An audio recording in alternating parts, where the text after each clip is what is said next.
तस्वीर और तकदीर बदल डालेंगे।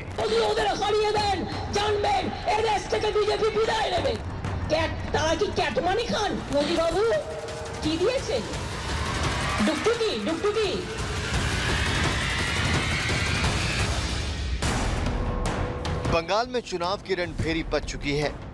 चुनाव आयोग के तारीखों के ऐलान के साथ ही सबसे बड़ी सियासी जंग का काउंटडाउन शुरू हो चुका है। जय जय श्री राम।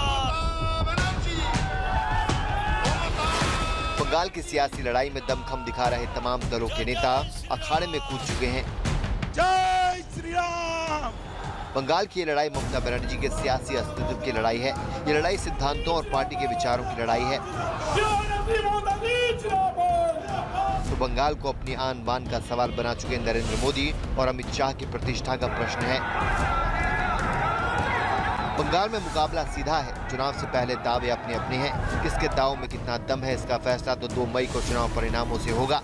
लेकिन पश्चिम बंगाल चुनाव में कौन से 3 बड़े फैक्टर इस बार चुनाव की दिशा और दशा बदल सकते हैं, ये देखना भी कम दिलचस्प नहीं है। पश्चिम बंगाल में पहली बार जाति का फैक्टर सामने आया है। एक और जहां मतुआ समुदाय बड़ा फैक्टर साबित हो रहा है, वहीं आदिवासी और कुर्मी समाज पर भी लोगों की नजर है। पश्चिम बंगाल में खासतौर पर नदिया और उत्तर 24 परगना जिले में करीब 1.5 करोड़ मतुआ समुदाय के लोग रहते हैं। इस बार दोनों ही पार्टियां इस समुदाय का वोट लेने की कोशिश में हैं। वहीं जंगल महल के जिलों में आदिवासी और कुर्मी समाज का वोट भी बेहद अहम माना जा रहा है। बीजेपी बंगाल की तमाम जातियों को साधने की कवायद में है। इसी कड़ी में बंगाल में अनुसूचित जनजाति की आबादी के दूसरे बड़े हिस्से मतुआ समुदाय को जोड़ने के लिए बीजेपी पुरजोर कोशिश में जुटी है। ये तस्वीर तो आपको याद ही होगी जब अमित शाह बगुईहाटी में मतुआ समुदाय के एक सदस्य नवीन बिस्वास के घर गए और वहां खाना खाया। एक थाली में केले के पत्ते पर शाकाहारी बंगाली खाना खाकर शाह ने मतुआ समुदाय को साधने की कोशिश की। साथ ही बीजेपी उन्हें सीए कानून के तहत भारत की नागरिकता दिलाने का वादा भी कर रही है। मतुआ समुदाय का बंगाल की 17 विधानसभा सीटों पर असर है, जिनमें नदिया इलाके की 17 विधानसभा सीटें हैं और उत्तर दक्षिण 24 परगना में 64 सीटें हैं। उत्तर 24 परगना इलाके में बीजेपी का चेहरा टीएमसी से आए दिग्गज नेता मुकुल रॉय हैं, तो दक्षिण 24 परगना में शांतनु ठाकुर और टीएमसी से आए शुभेंदु अधिकारी कमान संभाले हुए हैं। 2016 के चुनाव में इन दोनों इलाके में टीएमसी ने क्लीन स्वीप किया था, लेकिन इस बार बीजेपी एक बड़ी चुनौती बन गई है। यही वजह है कि ममता बनर्जी मतुआ समुदाय के वोटों को लेकर इस बार पहले की तरह कॉन्फिडेंट नहीं दिख रही। हालांकि ममता बनर्जी भी मतुआ समुदाय को अपने साथ जोड़े रखने के लिए तमाम जतन कर रही हैं। मतुआ समुदाय के अलावा कुर्मी वोट बैंक पर भी दोनों पार्टियों की नजर है। जंगल महल के जिलों में कुर्मी और आदिवासी समाज के वोट ज्यादा हैं। पिछले लोकसभा चुनाव में बीजेपी को इस इलाके में बढ़त मिली थी। पूर्वी मिदनापुर और दक्षिण 24 परगना में अल्पसंख्यक वोट भी चुनाव का पलड़ा झुकाने की ताकत रखते हैं। 10 साल से बंगाल की सत्ता पर काबिज ममता बनर्जी को पहली बार बीजेपी से कड़ी चुनौती मिल रही है। बंगाल के किले को ढहाने के लिए बीजेपी ने पूरी ताकत लगा ली है। इसके काउंटर में ममता बनर्जी ने चुनाव को बाहरी बनाम बंगाली का मुद्दा बना दिया है और बंगाली अस्मिता से जोड़ दिया है। ममता बनर्जी बीजेपी के नेताओं को बाहरी बता रही है। दूसरी तरफ इसके जवाब में बीजेपी बंगाल के महानायकों को अपने से जोड़कर दिखाने की कोशिश में जुटी हुई है। बंगाल की बेटी के नारे के साथ ममता चुनावी दंगल में कूद चुकी है। माना जा रहा है कि टीएमसी ने इस नारे के साथ स्थानीय बनाम बाहरी के मुद्दे पर बहस को और बढ़ाया है।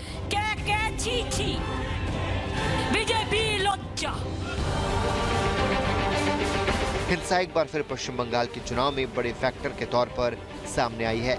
बताया जा रहा है कि बंगाल की राजनीति के रक्त चरित्र होने की वजह से ही इस बार 8 चरणों में चुनाव होने की घोषणा की गई है।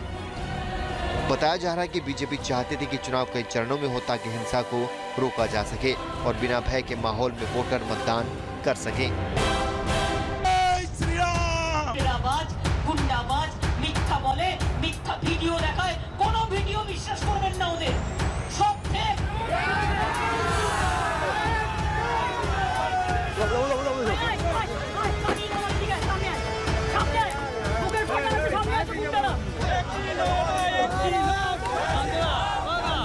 बंगाल के चुनाव में मुस्लिम बड़ा फैक्टर है।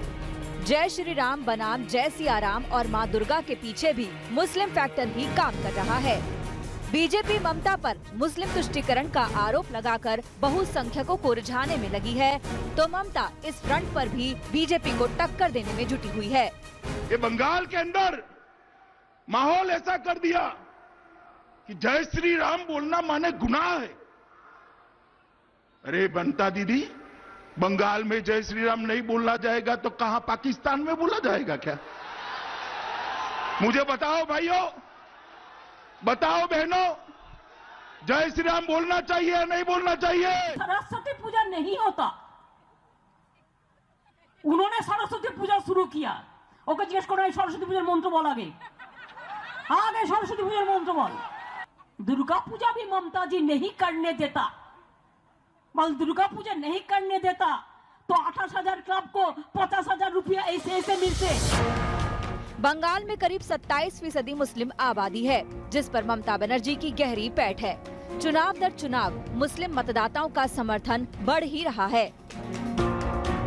जहां 2011 के विधानसभा चुनाव में 41% मुस्लिम मतदाताओं ने ममता को वोट दिया, वहीं 2016 में 50% का साथ मिला।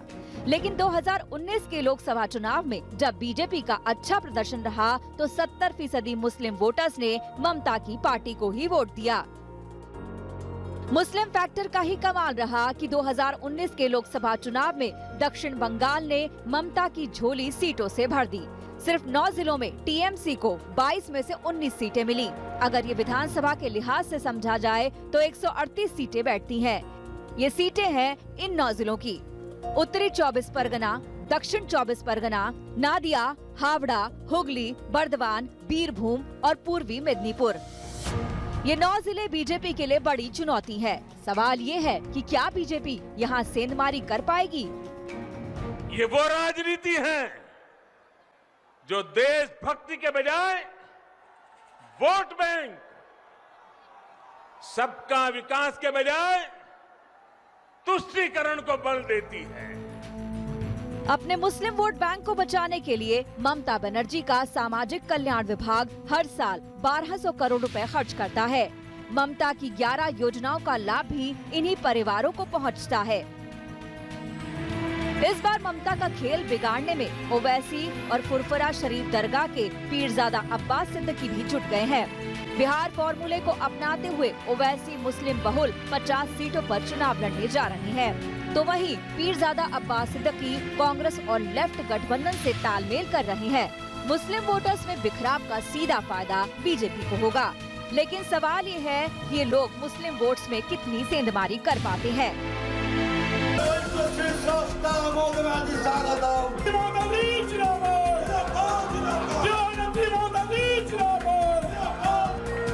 चौंतीस साल पुरानी लेफ्ट की सरकार को उखाड़कर ममता बनर्जी ने पश्चिम बंगाल की कमान संभाली। बांग्ला गर्वबोध करे केन जाने? तार कारण हुगली जिलाय चर्च हिंदू मुस्लिम सिख ईसाई आपस में रहना भाई भाई, हुगली ते किन्तु सब आछे।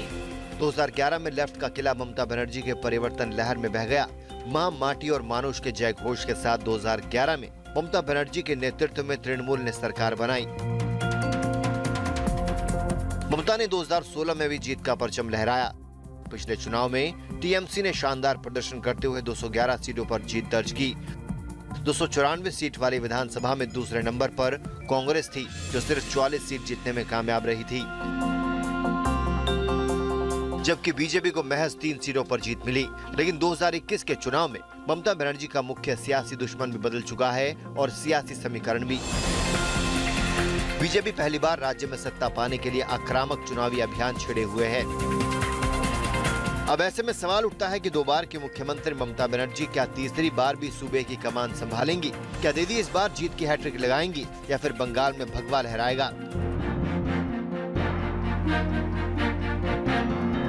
दरअसल टीएमसी की जीत का सबसे बड़ा रोड़ा इस बार बीजेपी है, जिसकी नजर 5 सालों से बंगाल पर है। 2016 में जब से ममता बनर्जी दूसरी बार बंगाल की मुख्यमंत्री बनी, तभी से बीजेपी ने उन्हें घेरने का प्लान तैयार कर लिया। साल 2019 के लोकसभा चुनाव के बाद से बीजेपी राज्य में बेहद आक्रामक हो गई है।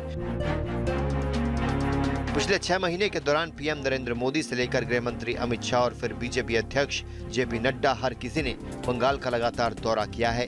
बीजेपी बार बार बंगाल में परिवर्तन का नारा दे रही है। तो क्या इस बार बंगाल में वाकई परिवर्तन की लहर चल रही है? क्या एंटी इनकम्बेंसी फैक्टर ममता की सत्ता में वापसी के आगे आड़े आ रहा है? क्या बीजेपी में शामिल हुए टीएमसी के खफा विधायक ममता की राह में बड़ी अड़चन साबित होंगे? चलिए सबसे पहले समझते हैं कि 2021 में टीएमसी की ताकत क्या है और कमजोरी क्या। ममता बनर्जी का चेहरा, जीत का ट्रैक रिकॉर्ड, मोदी लहर को रोका, हर बूथ पर वर्कर, सेक्युलर चेहरा, आक्रामक प्रचार, मुस्लिम वोटरों की पसंद, वोटरों पर जमीनी पकड़। बीजेपी के हर वार पर ममता बनर्जी पुरजोर तरीके से पलटवार कर रही हैं। बीजेपी ने जय श्री राम का नारा दिया तो ममता ने सियाराम का। बीजेपी राम पर वोट मांग रही है तो टीएमसी ने दुर्गा को आगे कर दिया। सरस्वती पूजा का आयोजन हो या फिर दुर्गा पंडालों को आर्थिक मदद देना, ममता हर मोर्चे पर बीजेपी को जवाब देने की कोशिश कर रही है। बीजेपी ममता पर मुस्लिम तुष्टीकरण के आरोप लगाती है। ऐसे में ममता बनर्जी हिंदू वोटों को साधने के लिए कोशिश कर रही है। बावजूद इसके ममता की राह इस बार मुश्किलों से भरी हुई है। टीएमसी की कमजोरी, सत्ता विरोधी लहर, हिंसा के आरोप, मुस्लिम तुष्टीकरण, पार्टी के अंदर फूट, नेताओं का दल छोड़ना, परिवारवाद के आरोप, भतीजे की कार्यशैली। जाहिर है सत्ता के सिंहासन पर तीसरी बार काबिज होने के लिए ममता बनर्जी को इस बार बीजेपी की दीवार को तोड़ना होगा, जिसकी नींव 2016 में डली, 2019 में और मजबूत हुई और अब 2021 में विशाल बन चुकी है। 2019 के चुनाव में बीजेपी को 40% वोट शेयर मिला, लेकिन टीएमसी को 43%।